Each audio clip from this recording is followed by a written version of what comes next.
নমস্কার বন্ধুরা, আমি সুদীপ এবং স্বাগতম আমার চ্যানেল ভ্লগ উইথ সুদীপে। আজ আমি আপনাদের নিয়ে যাব নহাটা বাজারে, যেখানে মঙ্গল ও শনিবার পটলের হাটের জন্য বিখ্যাত। প্রথমেই আমি চলে আসব নহাটা বাজারে। আপনারা যাবেন কীভাবে?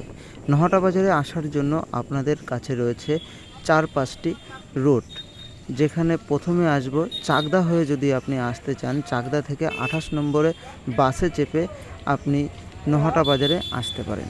তারপর আসব চাঁদপাড়া রেল স্টেশন থেকে অটোয় চেপে নহাটা বাজারে আপনার আসার জন্য একদম সহজ উপায়। তারপর চলে আসব বনগাঁ থেকে 28 নম্বর বাসে চেপে আপনি নহাটা বাজারে আসতে পারেন। তারপর চলে আসব গোপালনগর স্টেশন থেকে অটোয় চেপে নহাটা বাজারে আসা যায়। তারপর চলে আসব হাবড়া থেকে MN3 বাস আসে। হাবড়া স্টেশন থেকে আপনি যশোর রোডে আসলে MN3 বাস পেয়ে যাবেন আধা ঘন্টা অন্তরে। তারপর চলে আসবেন আমাদের স্বপ্নের শহর নহাটা বাজার। এবার আমি আপনাদেরকে পুরো নহাটা বাজারটাকে ঘুরে ঘুরে দেখাবো। যেখানে দেখতে পাচ্ছেন সন্ধ্যাবেলায় নহাটা বাজারে খুবই ভিড়, চারিদিকে শুধু লাইট আর লাইট। কতটা না সুন্দর লাগছে, আপনারা আমাকে জানাবেন কেমন লাগছে। আমার কাছে তো খুবই ভালো লাগছে। আপনারা কিন্তু কমেন্ট করতে একদমই ভুলবেন না।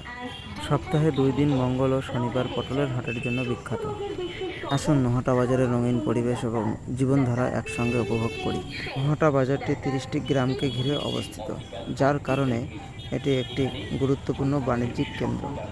বাজারে প্রবেশ করলেই বোঝা যায় এর ব্যস্ততা ও বিভিন্ন ধরনের ব্যবসা বাণিজ্য।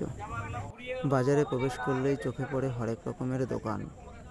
স্থানীয় ব্যবসায়ীরা বিভিন্ন পণ্য সামগ্রী বিক্রি করেন। এখন আমি আপনাদেরকে দেখাবো কাপড়ের হাট, যেখানে কুটির শিল্প, বস্ত্রশিল্প, মাছের দোকান, মাংসের দোকান, সবজি হাট। দেখুন মাছের দোকানে কত না ভিড়। বড় বড় গলদা চিংড়ি, পাবদা চিংড়ি, বড় বড় মাছ, আরও কত কি। সবজির হাট, পুরো টাটকা টাটকা সবজি। এখানে এত টাটকা সবজি পাওয়া যায় যেটা কিনা আশেপাশের আর কোথাও আপনি পাবেন না। তাই নহাটা বাজারটা খুবই বিখ্যাত। নহাটা বাজারের পটলের হাট হলেও অন্যান্য সবজি খুবই ভালো। বাজারের কৃষকরা খুবই পরিশ্রমী। তাদের কঠোর পরিশ্রমের কারণেই আজ আমরা টাটকা তাজা সবজি খেতে পারছি।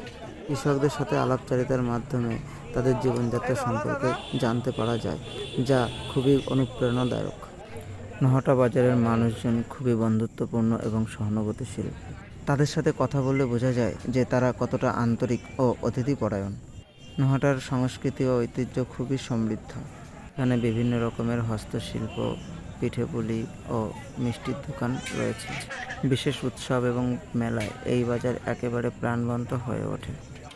কৃষি এবং বাণিজ্যের সমন্বয়ে নহাটা বাজার একটি গুরুত্বপূর্ণ কেন্দ্র হয়ে উঠেছে।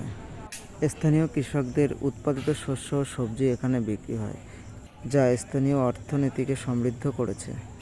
নহাটা বাজার 30টি গ্রামের মানুষদের জন্য একটি অর্থনৈতিক কেন্দ্র। এখানকার ব্যবসা বাণিজ্য পুরো এলাকার অর্থনীতিকে সমৃদ্ধ করেছে। বিভিন্ন পেশার মানুষ এখানে তাদের প্রয়োজনীয় জিনিসপত্র কিনতে এবং বিক্রি করতে আসেন। আমরা নহাটা বাজার ঘুরে দেখার সময় বিশেষ কিছু মুহূর্ত ক্যামেরাবন্দি করেছি। এখানকার কিছু দোকানদার ও ক্রেতাদের সঙ্গে আলাপচারিতার মাধ্যমে তাদের জীবনধারা সম্পর্কে আমরা জানতে পেরেছি। তাদের কঠোর পরিশ্রম এবং জীবনযাত্রা আমাদের জন্য সত্যিই শিক্ষণীয় ছিল। আজকের নহাটা বাজার ভ্রমণ। আশা করি আপনাদের এই ব্লগটি ভালো লেগেছে। যদি ভালো লেগে থাকে তবে অবশ্যই লাইক, কমেন্ট এবং শেয়ার করবেন। আর চ্যানেলটি সাবস্ক্রাইব করতে একদমই ভুলবেন না। নেক্সট ব্লগে দেখা হবে নতুন কোনো জায়গায় নতুন অভিজ্ঞতা নিয়ে।